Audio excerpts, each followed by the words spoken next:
Hey guys, look what I got. That's right, I got the new Blade UMX F-27 FPV. This is essentially a Stryker with FPV gear added to it. It's an FPV UMX wing. It has safe technology. It's got AS3X. It's got some other stuff too that I will get into a little bit later. But for now, I'm going to quit talking. We're going to open up the box and we're going to see what's going on inside. Alright guys, here's what we've got going on inside the box. As you can see, it is a Maiden Flight basic, which means it comes with no battery, no charger, nothing except the plane itself. So that's what we've got going on here. It looks like it's really nicely packaged. I have not yet removed it. I have not checked anything yet. So I'm going to unpackage this and we're going to take a closer look. Alright guys, here's a look at this thing outside of the box and packaging. A few things I want to talk about. The first, this foam. This is not your typical UMX cheap foam. It is a little bit more durable, which is good because this nose is always the weak point on the other one. Then we've got the camera up front here. Mine was really dirty. I can't wait to give this a quick little test, make sure everything is okay there. The other thing that is worth talking about is this does not have rudders.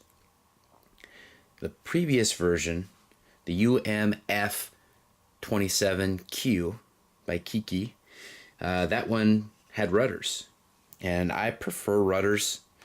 You can always dumb down the rudders if you really want to. I think they chose to save money and weight, so that's why they went with that, as well as keeping people from crashing this flying FPV that tried to do tricks and were not able to recover because they couldn't see. So I kind of get the thinking behind that, but I would have preferred to have had rudders. Alright, so let's take a quick look at the battery bay. Magnet, nice strong magnet. This canopy is pretty nice matte black. I no longer have the old one. I gave it to my buddy John. Actually, check my channel for some FPV flying with that one.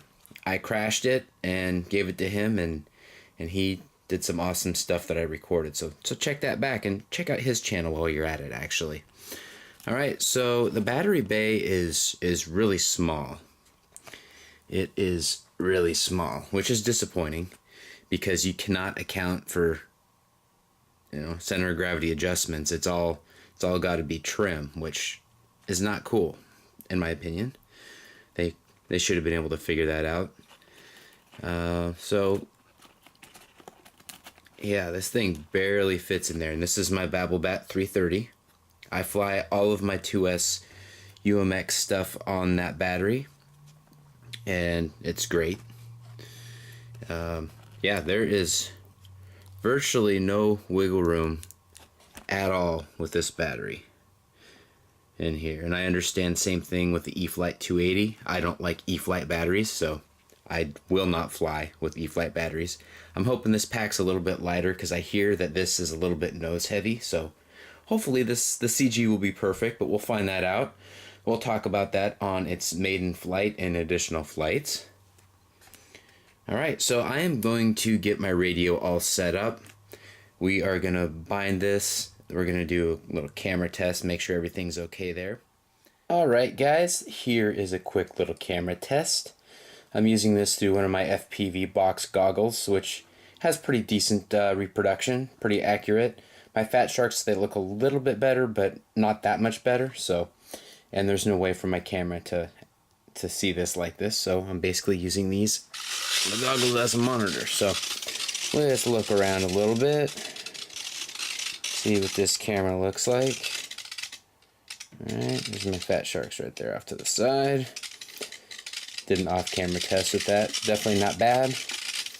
Indoor lighting always sucks, so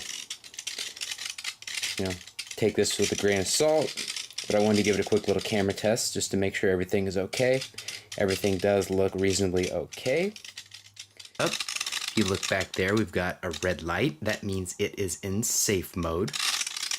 Now, if you look at the elevons right there, can see that those are in up position. This is our safe launch position. So know that that is okay. That's exactly how it's supposed to be.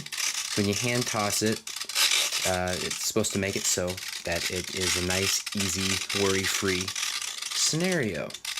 One thing that is not explained in the manual, and it actually caused quite a bit of frustration and wasted time on me completing this review. See that red light right there? See that? Okay, so that's safe mode. Now, when you switch it into AS3X mode, you'll see that there is a red and green light there. There's no blue.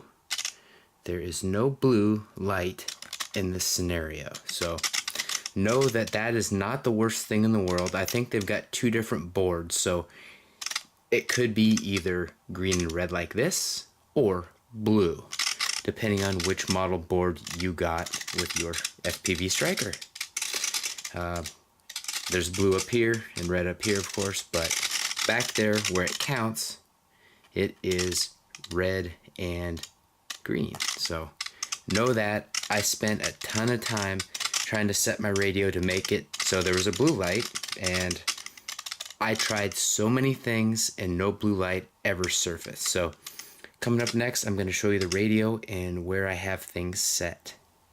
Alright guys, I hope you can see that well.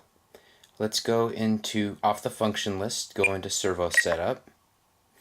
See how that is 99 and 99?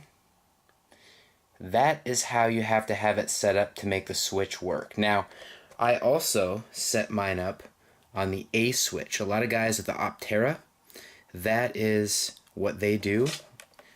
Don't mind that little bit there. That is actually soap from Bubbles from my niece and nephew. So you'll hear flight mode 2. And then you also hear the elevons change too. Flight mode 1. Alright, so there's that. Now, when I'm in flight mode 1, I can change this one. Gotta push down the button and change things, but I leave that at 99. Now, when I switch the button here, flight mode 2. It changes so I can change this. Push down, I can change that. And then that's a negative 99. Switch it back to flight the other mode one. 1. And that's just 99. So, it's a positive 99 instead of a negative 99. So, I hope that little bit helps save flight you mode time. 2. Flight mode 1. Flight mode 2. Flight mode 1. Alright, because I wasted a lot of time with that, and I want to save you guys time. I know you could watch a lot of different videos, and I'm really, really honored that you watch mine. So, alright, coming up next is a quick motor test. Alright, so let's do a quick little motor test here, guys.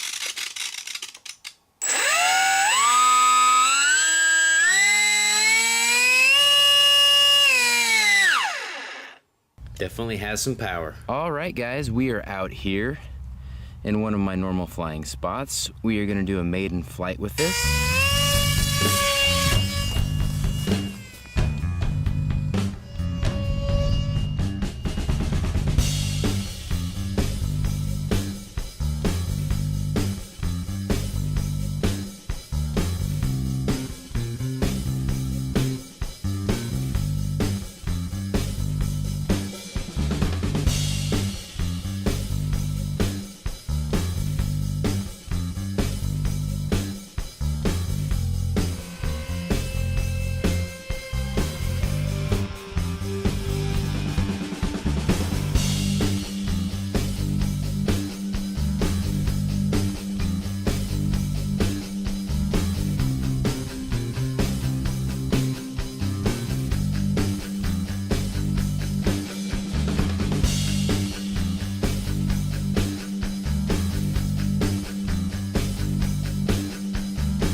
AS3X mode now, guys.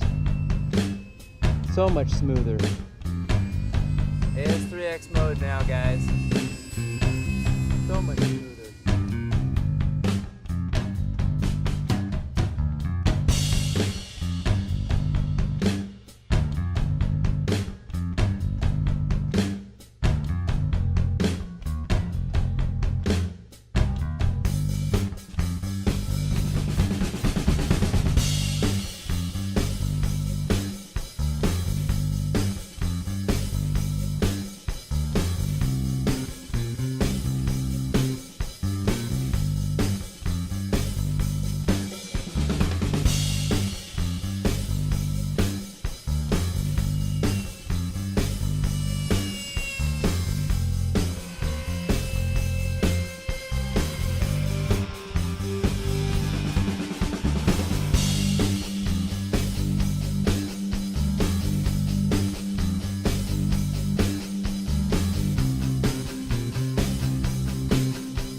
All right, guys, that was pretty good. I liked it in the AS3X mode, but I really didn't care for it in safe. The settings are set way too high, so I'm gonna back those down, and then we're gonna give it a go again.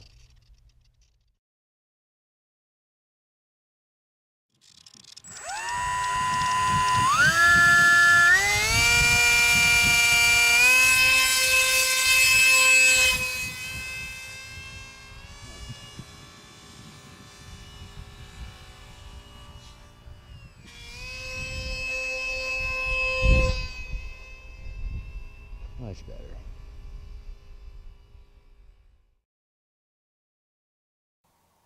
Alright guys, I hope you enjoyed that Maiden Flight footage there. I'm going to do a quick pros and cons, and then we're going to wrap this thing up. Alright, so one of the biggest pros for me is that it uses my favorite batteries. They are high quality Babel bats, and that's what I take with me whenever I fly any of my 2S UMX planes. So that's nice that I can use the same battery I use for the others when I toss all the boxes in the car, and then there we go. Alright, so it flies nice, as you saw in the video footage. Flies a lot like the original Stryker, so that is good. It has a really cool takeoff feature. I will talk about a con about that when we get to the cons, but overall the takeoff feature is really cool, really handy, and it makes hand launches by yourself a lot less stressful than they could be otherwise, so that's great. It handles wind well. It was really windy when I was flying it, but I wanted to get this thing up, test it, finish this video for you guys, so I rolled the dice and found out that this thing handles wind quite well, especially in the AS3X mode. It was so smooth once I switched into that mode, and you could tell, I'm sure, from the footage. Alright, so it's got a 150 milliwatt FPV system. That is a good thing. Had pretty good range. Broke up a little bit here and there, but I also had the goggles. I flew this line of sight during that footage, so I had the goggles not necessarily lined up for optimal connection with the FPV unit, because I've got a nice diversity setup, so there's room for a little slop there without causing much issue. But the 150 milliwatt system made up for any of that slop on my end, so that's good. And obviously, another big pro is it looks nice. I prefer the blue, the other scheme, but this still looks really nice, guys. Alright, so on to the cons. The radio setup, because of the way that the manual describes things, it was far worse than it needed to be. It was far more involved. It was not straightforward, at least for me, and I'm sure a lot of you others will have the same issue, which is why I talked about that earlier in the video. The battery bay, I'm glad that it accommodates my Babel Bat 330s, but I would have liked to have been able to adjust for the nose heaviness, which is also another con. It's not terribly nose heavy with my Babel Bats, but it's nose heavy enough to call it out and say, yeah, like a lot of the other people that have described it being nose heavy, I can confirm it does fly nose heavy. Even, moved with everything moved back as far as it can go, it's still a little bit nose heavy. Still flies nice, but it could fly even better if they would have just adjusted things a little bit. Now, I could always modify things, but it's a brand new plane, and I shouldn't have to modify things to make them fly like they should. Alright. The last thing I'm going to talk about is the recommended settings. I'm going to build off, actually, the radio setup issues with the takeoff settings. Now, they recommend having them set at 100%. As you can see by my initial launch, there's way too much slop there. I backed it down to 85, and on the additional launches that I did, the takeoff was so much better. So you guys do what you want as far as the settings go, but that worked a lot better for me even in wind. So with that, like, comment, and subscribe, and GB Linden out.